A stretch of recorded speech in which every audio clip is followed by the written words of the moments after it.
Welcome back to Open Line. As I expected might be the case, our phone lines have lit up with questions for our guest tonight, Dodd Galbreath with Lipscomb University. And once again, thank you so much for being with us tonight, Dodd. Let's go ahead to Mike on the phone lines with us. Mike, go ahead.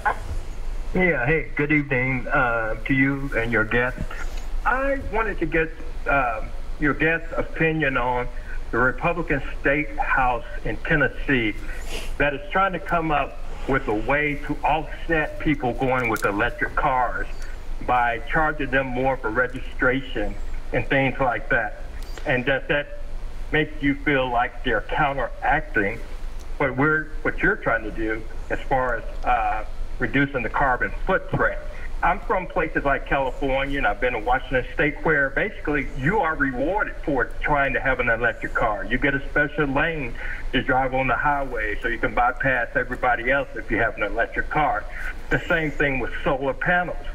I believe organized corporate utility companies are going to find a way, whether 90% of the public, for instance, went solar panel, that they're trying to find a way to subsidize you using the natural sun that God has created for us to try to get some type of income.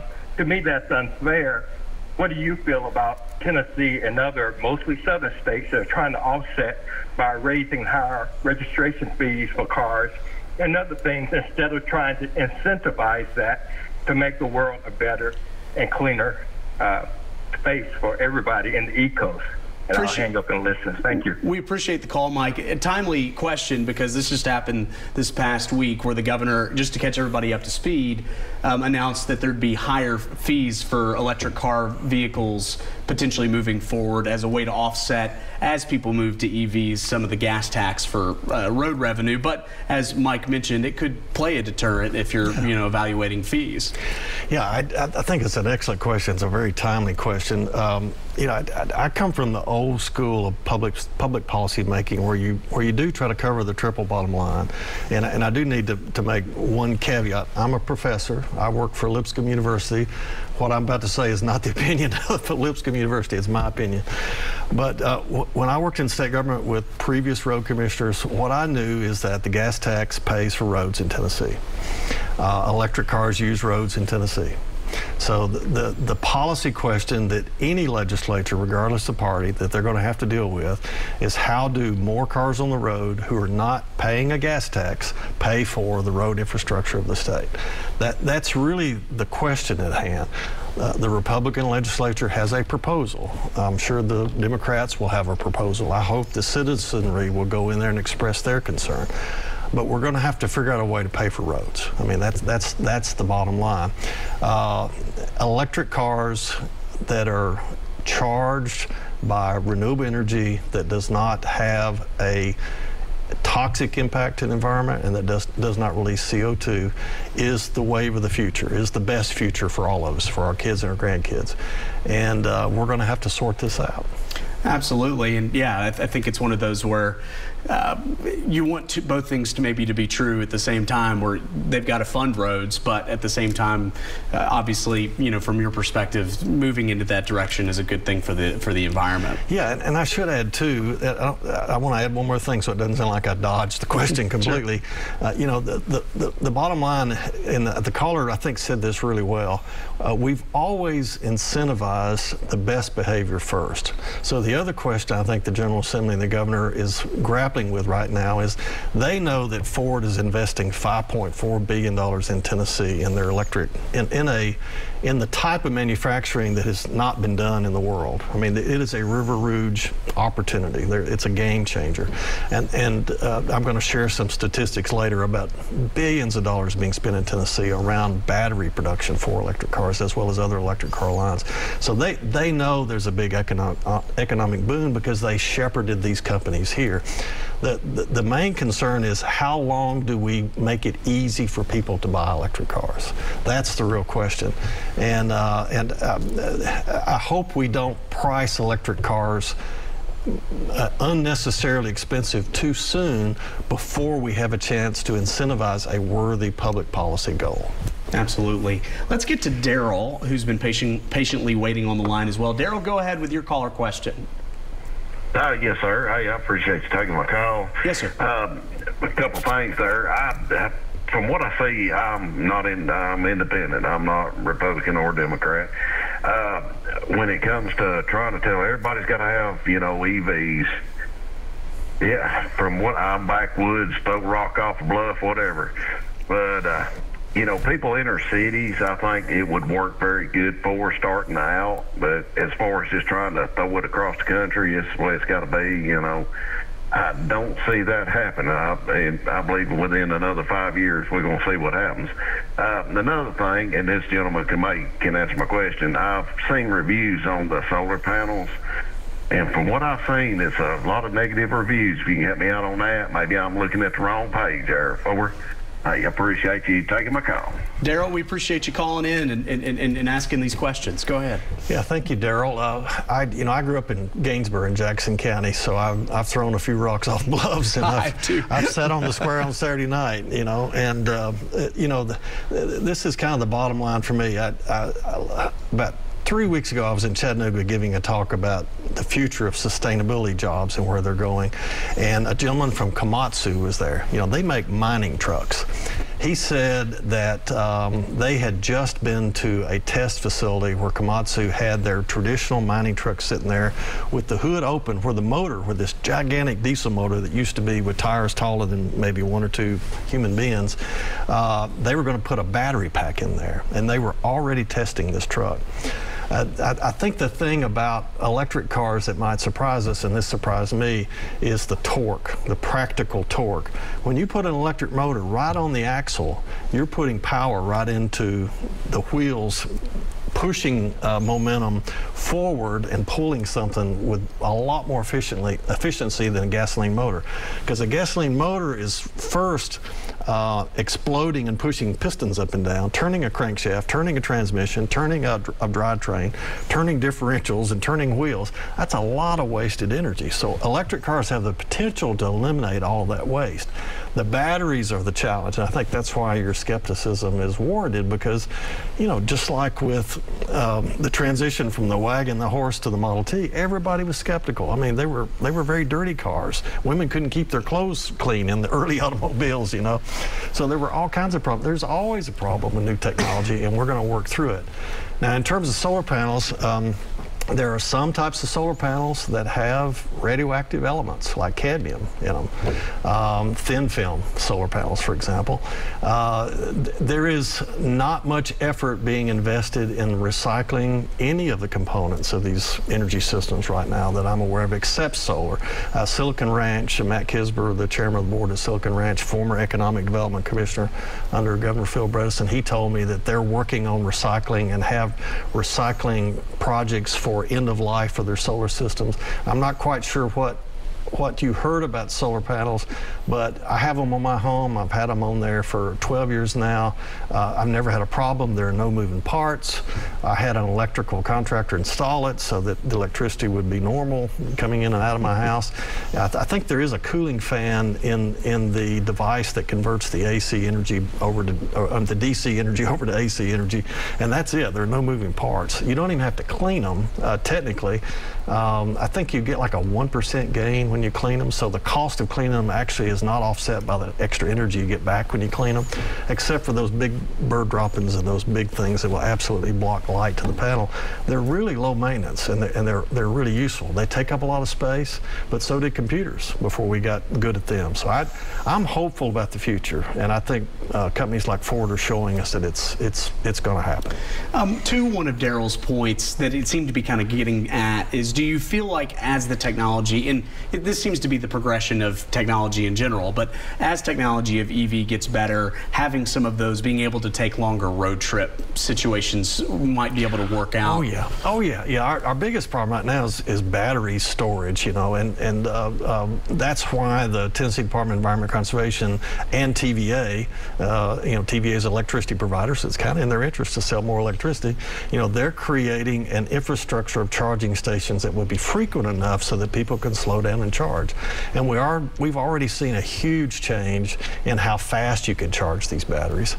We've also seen a dramatic improvement in battery life. I mean, I remember, you know, I have a Chevy Volt, and on a cold day, I'm lucky to get to 35 miles with my 50-mile battery, you know. And today, you've got batteries out there that are 300 and 350-mile chargeable batteries, you know, and they don't take up nearly the room that they used to take up. Matter of fact, I read that Ford is even looking at a different kind of battery.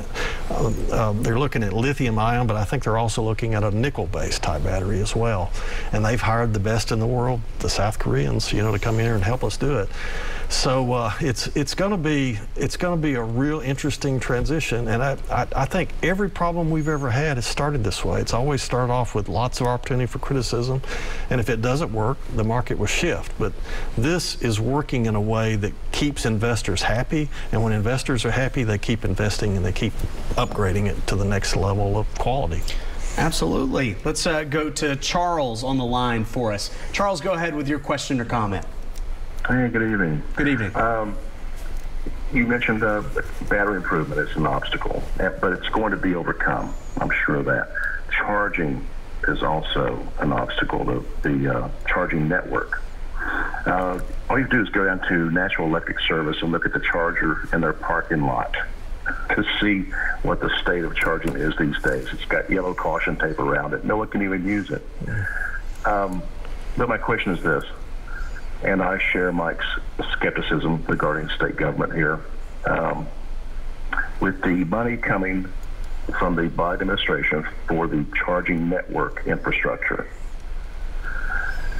is there a chance the state government will subvert that money for other uses? I guess that's my question right there. Thank you, Charles. We appreciate you calling in. Well, I can tell you from past experience, I worked for a year with Governor Ed McWhorter, and I worked for 8 years under Don Sundquist, and now I'm doing a little bit of volunteer work with Governor Bill Lee, as a volunteer water quality board member. I have seen and sat around tables and heard discussions about how federal money gets spent. If the laws are not written right, governors as executives with block granted money, they'll be creative and they'll use it for the benefit of the people of Tennessee the way they see it. So will the Tennessee General Assembly. But generally there are sideboards put on how these monies are spent. I think the Biden administration learned a lot of lessons from the Obama administration's experience and the Bush experience before that, when they were trying to keep our country's economy from collapsing completely, that money can go out too fast to the wrong people. One of the things that scared me recently about some of these new battery plants coming in Tennessee is if I didn't see a company that was already making car batteries or already making cell phone batteries, if it was just, say, an American investment group that was trying to be creative and jump in there and do it, and they had no experience doing it, that doesn't always create a low-risk opportunity. So I think we're better off in existential threat times like we're in today, and we're talking about time for our grandkids and kids to have the same or better kind of life that we've had. That's what sustainability means. We need to be investing wisely and shrewdly. I think we've learned lessons from that. We wasted tons of money in World War II. That's what Harry Truman's job was in the Senate before he became vice president, was going after that big waste that was out there. So we were doing it 60, 70, 80 years ago. We're doing it now, but America always steps up and does the right thing in everything we all have observed. And I don't know why we won't in the future, but that's why we have a democracy of the people to be vigilant. And to Charles's call, and you may have some insight on this too, I think the state is going to have to, while there will be what interests there are, the fact that the EV economy has chosen Tennessee in so many ways, with Blue Oval City, with LG Chem coming to Clarksville, with so many other that are producing components of this. Yes. Can't be too unfriendly to EV drivers if you're wanting to continue to consult that business, I imagine. Yeah, so a lot of it too is, and this is why I love being on shows like this, the free press, an oil lobbyist, people who sell gasoline, who are talking to the legislature about this competition that they're now facing from electric cars, are going to have to be also balanced by environmental interests going to the legislature, individual citizens writing their legislator, their state senator, their state representative. We need everybody in there having a voice. I mean, there's just no way around it. If people have fought and died, surely we can come up with a less sacrificial use of our time to make a difference. And honestly, when I was in government, I often had 2 or 3 people that I could call to make sure I was thinking right on a given day, because I would get overloaded with trying to keep my boss happy and trying to keep my wife happy. And whatever the issue was, people at church would be beating me up about things that they read about the paper that I was working on, and I found that I had to be counterbalanced to stay vigilant, and I think that's the bottom line. Absolutely. Let's bring Marshall into the conversation, who's on our call line. Marshall, go ahead. Yes, my problem is I thought, electric is okay, but don't 80% of the electricity come from burning coal? Not in Tennessee today. I mean, TVA is leading the nation in zero carbon energy, mostly because of hydro, some solar, and nuclear. They've been scaling down coal significantly. So I think they may be at about 46% now, CO2. I forget what that number is. I haven't taught that lesson in a while, so I apologize. But I do know they're leading the nation. And now, you could argue, should it be nuclear or should it be other renewables? Because nuclear energy has a waste that traditionally has a 1,000-year half-life, Not to mention the water that gets contaminated just to cool the rods off after they're not useful anymore. It takes 5 to 10 years just to cool off the uranium rods. And all that water that touched those rods then is radioactive waste. And so it's got a half-life of several hundred years. So, there are all these decisions that we're trying to balance right now, but there are other parts of the country that are still heavily reliant on coal, and they're going to be the least competitive in the future.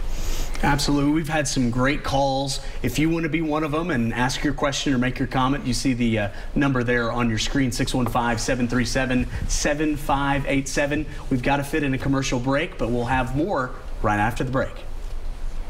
We'll look up that TVA figure.